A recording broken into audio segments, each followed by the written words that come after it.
que nos dá vitória por nosso Senhor, Salvador, Jesus Cristo. Nós temos ali 40 minutos, mas vamos fazer o possível para, antes disso, a gente está encerrando o nome do Senhor, a nossa participação. Tem um versículo bíblico, se os irmãos lembrarem o que está escrito, os irmãos nos ajudem. Diz que o espírito do profeta é sujeito ao profeta. E me parece que isso é.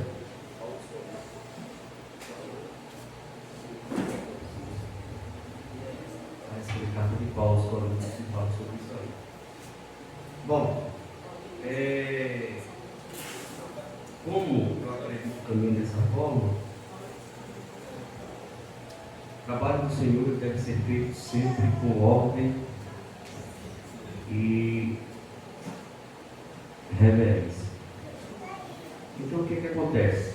A gente percebe às vezes que algumas pessoas ultrapassam limites que são desnecessários.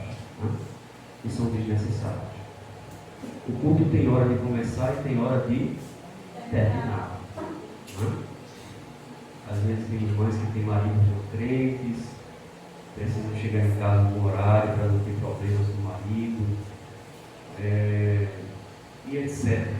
Pessoas que às vezes precisam sair para trabalhar, mesmo que não vá no mesmo dia, mas vai acordar no outro dia bem cedo, precisa chegar cedo em casa, às vezes mora distante.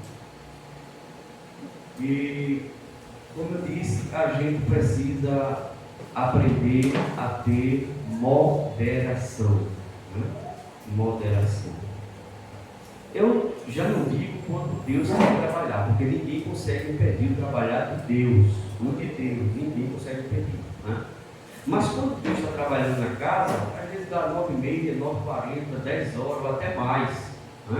Ninguém sai, ninguém fica inquieto, todo mundo fica satisfeito, porque Deus é quem está trabalhando. E é evidente que os sinais ficam como prova disso. Batismo com o Espírito Santo, renovo espiritual, cura, salvação de vida. Agora, às vezes, existem pessoas que estendem tanto a coisa, só faz enfadar os irmãos, e no final de tudo, não houve batismo, não houve renovo, não houve cura, não houve salvação. Então, a gente precisa ter esse tipo de cuidado, para que a gente não termine prejudicando outras pessoas que precisam que seja cumprido o horário. Mas vamos lá. Unidade orgânica da igreja. Este é o assunto que nós vamos discorrer com os irmãos aqui esta noite, em nome do Senhor Jesus. Unidade orgânica da igreja. Bom, eu coloquei aqui: unidade é a qualidade do que é único, exclusivo. Organismo tem a ver com o conjunto de órgãos de um ser vivo, ou também fala de organização. Isso aí é orgânico. E igreja é um termo que no original grego é eclésia, que quer dizer chamados para fora. O nosso Deus, ele é um ser organizado. Pense que uma pessoa organizada é Deus. Deus não é bagunceiro, não. Ele é muito organizado. E uma das formas de eu e você, cada um dos irmãos e irmãs aqui, perceberem isso, é só olhar para si mesmo.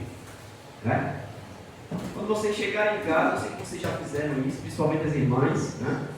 As irmãs é que mais usam os espelhos, e às vezes quando tem uma guerra, vai, eu primeiro e tal, e na casa que tem muita mulher, aí que complica, Eu fico pensando, meu amigo Paulo, como é lá no espelho, eu sei que tem mais de um, Se tiver mais de uma, maravilha, mas se não tiver, meu Deus do céu, um monte de mulher querendo olhar no espelho, e o rapaz também querendo olhar, é difícil. Mas quando você olhar no espelho, né? Quando você olhar no espelho, você vai ver em você um Deus organizado. Por quê? Porque você vai olhar para o seu corpo humano e vai ver que no seu corpo humano, cada membro do seu corpo foi colocado no seu devido lugar. Muito bem organizado. Existem algumas coisas que acontecem aí na natureza, né? Humana e animal. Acontece. Raro, muito raro, mas acontece, né? Pessoas que nascem às vezes com. Eu vi uma reportagem uma vez que nasceu uma pessoa com duas cabeças. Colado, tiveram até que fazer posteriormente uma cirurgia. Né?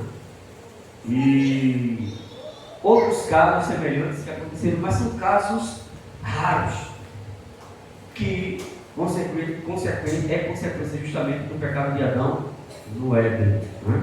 Depois do pecado de Adão no Éden, tudo que você imaginar de ruim é consequência, a maioria, 99% é consequência do pecado de Adão no Éden.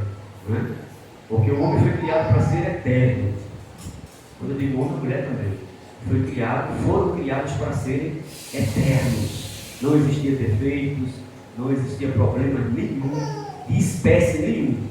Mas devido à queda de Adão no Éden, aí vieram uma diversidade de problemas. Né? E hoje a gente vê que, eu estava até conversando com um irmão amigo nosso, de que é uma coisa raríssima um homem e uma mulher chegar a 80 anos hoje. Muito raro. Quem chegar, né, a essa classe de idade de 80 anos é um privilégio. Pode até botar no céu e dizer agradeço, Senhor. Porque está muito raro. Né? O que tem de gente indo embora, né, com 70, 60, 50, 40 e pouco, 30 e pouco, com problemas de saúde. Hoje o que mais tem no planeta, no mundo, é problema de saúde. Né? E milhares de pessoas estão indo embora com problemas de saúde novos. Não chega muito tempo. Eu não sei como é que está hoje o livro do recorde, né? Porque todo ano eles fazem isso, né? Eles fazem uma contabilidade no livro dos recordes e colocam a pessoa que é mais velha no mundo. Eles colocam lá. Né? Isso não é só no mundo, não. Eles fazem também por países, né? No Brasil, a pessoa mais velha do Brasil, né? E assim por diante. Né? É muito raro hoje chegar a 120 anos. Muito raro. Né? 100, 105, 106, no máximo que alguém chegue e depois vai embora. Né? Aí se você for olhar a Bíblia, pessoas no comecinho, né, da história, você vai ver que os vestígios da eternidade do homem, né? Homens que viveram 900, 1000, 800, 700 anos, e pode ver que dali você vai ver que vai decrescendo, né? Decrescendo, aí hoje não passa de 130 anos, muito raro passar de 130. Mas que Deus nos ajude, né? Que Deus nos ajude e nos abençoe, e que a bênção dele seja sempre sobre as nossas vidas. Como eu disse, ele é um ser organizado. Quando olhamos para nós, a gente vai ver em nós um Deus organizado. Primeira coisa que eu quero destacar é que existe uma unidade dos crentes em Cristo. Unidade dos crentes em Cristo. E isso a gente vai ver no versículo de número 12 e o versículo 13 que nós lemos. Porque assim como o corpo é um e tem muitos membros, e todos os membros sendo muitos são um só corpo, assim é Cristo também. Pois todos nós somos batizados em um Espírito, formando um corpo, quer judeus, quer gregos, quer servos, quer livres, e todos temos bebido de um Espírito. Nós estamos falando da unidade dos crentes em Cristo, ou seja, a igreja e Cristo funcionam como um só organismo. A igreja e Cristo funcionam como um só organismo. Não existe separação entre a igreja e Cristo. Até porque Cristo é a cabeça. Ele é a cabeça da igreja. E a igreja é o corpo. Então não existe separação. Assim, não deve haver separação ou divisão entre os membros do corpo. Não pode haver. Não pode haver divisão nem separação entre os membros do corpo. Por favor, acompanhe comigo na sua Bíblia, a carta de Paulo aos Romanos. Romanos, capítulo de número 12. Nós estamos no culto de doutrina e nós vamos acompanhar pela palavra de Deus. Romanos capítulo 12, versículo 5, a palavra de Deus diz o seguinte: assim nós, que somos muitos, somos um só corpo em Cristo, mas individualmente somos membros uns dos outros. Que coisa tremenda, né? Gálatas, você vai ver também, Paulo escrevendo aos irmãos da Galáxia, e ele deixou uma verdade aqui também para os irmãos, capítulo de número 3 de Gálatas, capítulo 3, versículo de número 28. Nisto não há judeu nem grego, não há servo nem livre, não há macho nem fêmea, porque todos vós sois um em Cristo Jesus. Então, em Cristo nós somos um. A igreja de Cristo funciona como um só organismo e não pode haver divisão. Observe que no versículo 13, Paulo disse que nós somos batizados, todos nós fomos batizados em um só Espírito. E todos bebemos de um só Espírito. É o versículo 13, né, que diz isso aí. Aí sabe o que eu acho interessante? Todas as vezes que eu falo sobre essa questão de unidade, eu gosto de citar uma referência que está no livro de Atos dos Apóstolos, capítulo de número 4, versículo de número 32. Atos capítulo 4, versículo de número 32.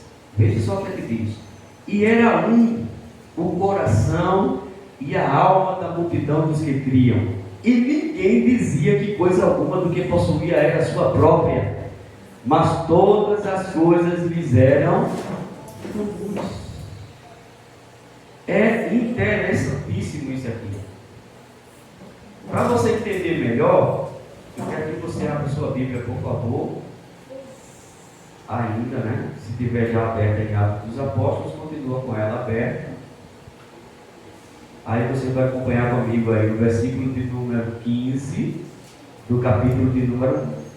Veja o que diz: e naqueles dias, levantando-se Pedro no meio dos discípulos, ora, a multidão junta era de quase 120 pessoas. Quase 120 pessoas. Veja bem, 120 pessoas estavam reunidas o derramamento do Espírito Santo, esperando o poder de Deus cair sobre os irmãos que estavam naquele momento ali, com ansiedade de serem cheios do Espírito Santo. Capítulo 2,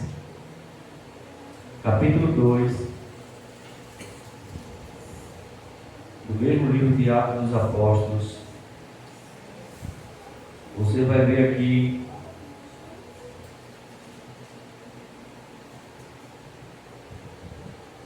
versículo de número 41: de sorte que foram batizados que de bom grado receberam a sua palavra, e naquele dia agregaram-se quase 3.000 almas. Imagina só, de cerca de 120 descambou para quase 3.000. Quase 3.000 almas. Capítulo de número 4, do mesmo livro versículo de número 4. Muitos, porém, dos que ouviram a palavra creram, e chegou o número desses homens a quase 5.000. Cerca de 120, depois cerca de 3.000 e agora 5.000. Se você ler o capítulo de número 5 por diante, se perderam a conta, não dava mais para contar, era muita gente. E aqui não estava contido a numeração de mulheres e meninos, não, crianças não, era só homens. Cerca de 5.000 homens se converteram, né? A igreja estava crescendo assustadoramente, né? Mas, mesmo sendo um número enorme de irmãos e irmãs, versículo de número 32, do capítulo de número 4 que nós lemos, era um. Quando Deus olhava do céu para a terra, naquela época, era um. O coração e a alma da multidão dos que criam. Imagina que unidade existia ali. Que maravilha de unidade. Deus não via 5.000, não via 6, 7, 8.000, não, Deus não via. Ele via apenas um. Porque existia unidade entre os irmãos. Não existia divisão. Muito bem. Batismo, só uma observação, né? No texto que nós vemos aí, vocês observam que ele fala de batismo, né? E essa expressão batismo significa o selo de nossa participação na morte e ressurreição de Cristo. Quando ele diz que nós fomos batizados, né, em um mesmo Espírito, esse batismo aí significa, novamente repetindo, o selo da nossa participação na morte e ressurreição de Cristo. Uma vez que alguém aceita Cristo de coração, né, aí essa pessoa se torna participante da morte dele, morreu com ele, e quando ele ressurgiu ao terceiro dia, essa pessoa também tem a sua participação nisso aí, porque se partir hoje, né, vai desfrutar do privilégio de ser ressuscitado no dia do arrebatamento. Bom, o primeiro tópico foi a unidade dos crentes em Cristo. Vocês perceberam que existe uma organização nisso aí, né? Cristo e a igreja funcionam juntos, não funcionam separados. Não pode haver, em hipótese alguma, separação, divisão entre o corpo de Cristo. O segundo tópico, a diversidade do corpo não surge por acaso, é planejada por Deus. A diversidade do corpo não surge por acaso, é planejada por Deus. Acompanhe na sua Bíblia, por favor, versículo de número 14 ao versículo de número 18. Porque também o corpo não é um só membro, mas muitos membros. Se o pé disser, porque não sou mão, não sou do corpo, não será por isso do corpo? E se a orelha disser, porque não sou olho, não sou do corpo, não será por isso do corpo? Se todo o corpo fosse olho, onde estaria o ouvido? Se todo fosse ouvido, onde estaria o olfato? Mas agora Deus colocou os membros do corpo, cada um deles como quis. Então, a diversidade do corpo não surgiu por acaso, foi planejada por Deus. Quando você olha para o seu corpo humano, né, é um só corpo, mas com uma diversidade de membros. E essa diversidade de membros não surgiu por acaso, foi planejada por Deus. Foi Deus quem planejou isso aí. Ou seja, na verdade há muitos membros do corpo, porém cada um tem a sua função e o seu lugar. Ninguém no corpo de Cristo vive alheio, não, aleatório não. Todos que fazem parte do corpo de Cristo têm a sua função e o seu lugar. Todos. Cada um ocupa o lugar que Deus planejou. Nem todo mundo é olho, né? Nem todo mundo é ouvido, nem todo mundo é nariz, nem todo mundo é boca. Nem todo mundo faz parte dos braços, nem todo mundo são mãos. Ou seja, nem todos os membros estão na parte superior do corpo. Existem os membros que estão também na parte inferior do corpo. Mas cada membro colocado no seu devido lugar tem a sua função. Eu disse aqui no começo de tudo que existem algumas coisas que acontecem que são justamente devido à queda de Adão no Éden, né? Algumas pessoas citam como aberrações. Eu não considero dessa forma, é uma palavra muito forte, né? Eu acredito que é justamente devido à queda do Adão no Éden, né? Devido ao pecado, acontecem essas deficiências que surgem por aí.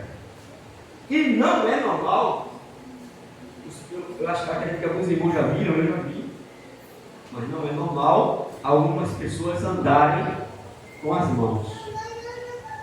Acho que alguém já viu, né? Tem pessoas que andam, mas andam com as mãos, porque não tem pernas nem pés. Mas conseguiram se, podemos assim dizer, vencer os seus desafios, se superar, isso se chama superação, se superar, e o que fazem com os pés, fazem com as mãos. Enquanto que já tem outros que não têm braços nem mãos, e também conseguiram se superar, e fazem tudo com os pés. Já devia ter tocado teclado, né? Com os pés. Tocar teclado com os pés, né? Mexer em computador e etc. Com os pés. Claro que isso não foi do dia para a noite, né? Mas conseguiram se superar e aprenderam, né? Mas não é comum isso aí, porque Deus colocou no corpo cada membro no seu lugar e com a sua devida função. Mas vamos lá. Terceiro, todos os membros são necessários. Olha lá. Primeiro você aprendeu sobre a diversidade no corpo. Ela não surge por acaso, foi Deus. Do jeito que é o seu corpo aí, seu corpo humano, assim é o corpo de Cristo, a igreja. Funciona do mesmo jeito. Do mesmo jeito que é o seu corpo físico, é a igreja do Senhor. Jesus é o cabeça, né? E descendo aí, os membros foram colocados, cada um no seu devido lugar. Observe que Paulo até diz aqui, né? Ele diz até aqui, o questionamento que existe, né? Se o pé disser não sou mão, por que não sou mão? Não sou do corpo? Não será por isso do corpo? E se a orelha disser, por que não sou olho? Não sou do corpo?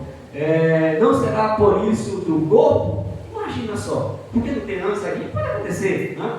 Tem pessoas que às vezes estão no convívio da igreja e às vezes não se sentem bem na função que ocupam. Tem ou não tem? Tem. Tem muita gente que queria ser o dirigente da igreja. Sabe? Tem muita gente que queria ser o pastor. Já imaginou se todo mundo fosse pastor? Cadê os membros? Aonde ficariam os auxiliares? Aonde ficariam os presbíteros, os evangelistas, os diáconos, se todo mundo fosse pastor? Então, Deus é quem sabe o que faz, como eu disse, voltando ao tópico anterior, e Ele colocou ou cada um no seu devido lugar. Então não adianta questionar, né? O pé questionar porque não sou mão, o olho questionar porque não adianta. Cada um foi colocado no seu devido lugar. Mas todos os membros, independente se são superiores ou inferiores, todos os membros são necessários. Versículo de número 19 ao versículo 24. E se todos fossem um só membro, onde estaria o corpo? Agora, pois, há muitos membros, mais um corpo. E o olho não pode dizer à mão, não tenho necessidade de ti. Nem ainda a cabeça aos pés, não tenho necessidade de vós. Antes, os membros do corpo que parecem ser os mais fracos são necessários. E os que reputamos serem menos honrosos no corpo, a esses honramos muito mais. E aos que em nós são menos decorosos, damos muito mais honra. Porque os que em nós são mais honestos não têm necessidade disso. Mas Deus assim formou o corpo, dando muito mais honra ao que tinha falta dela. Veja a sabedoria de Deus, né?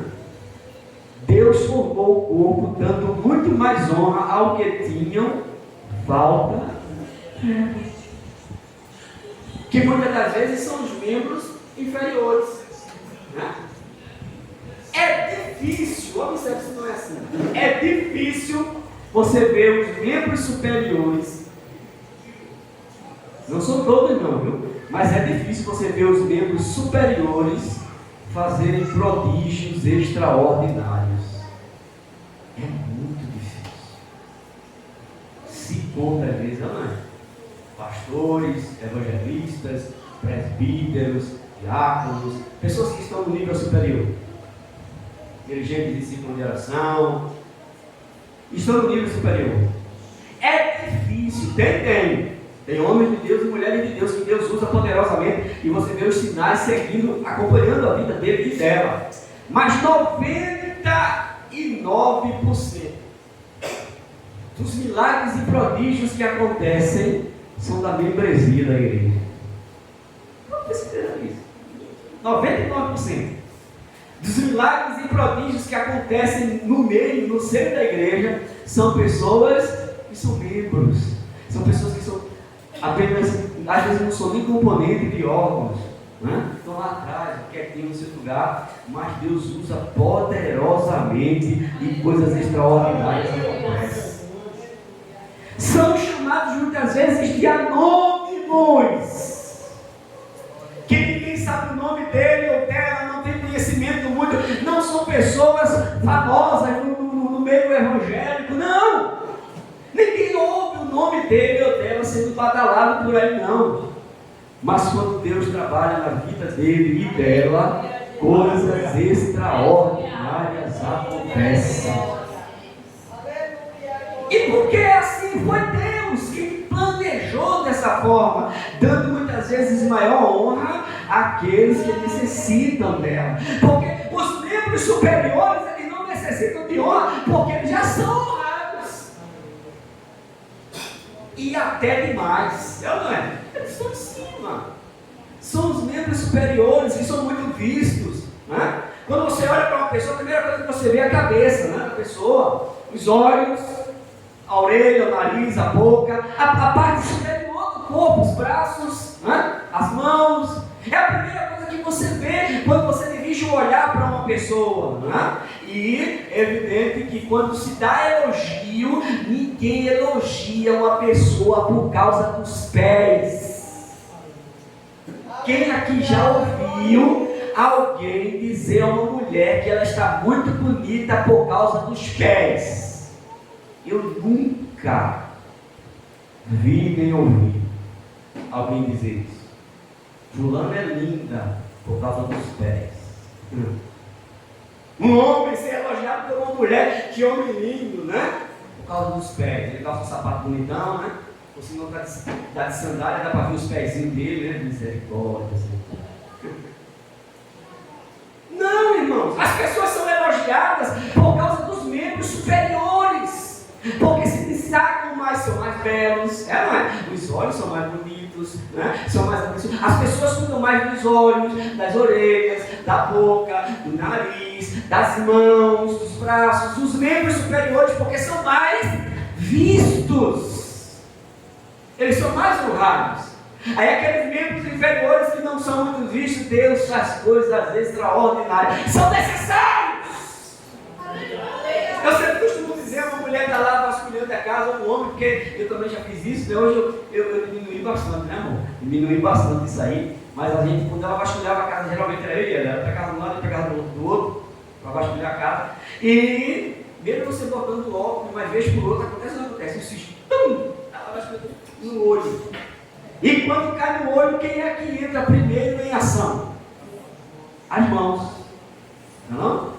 Mas as mãos, quando percebem que não conseguem resolver a situação, quem entra em ação? Os pés. para levar para o primeiro lugar onde tenha água para colocar. Ou soro, né? Se alguém tiver em casa, aquele soro comum, fisiológico, né? Então, observe que quem faz socorro, geralmente, na maioria dos casos, são os pés. Leva todo o corpinho bonitinho, né? Para ser socorrido e ser cuidado para ficar bem, né? Não é muito visto, não é muito prestigiado, não é muito cuidado, mas são eles que muitas vezes trazem salvação para todos os demais membros do corpo. Então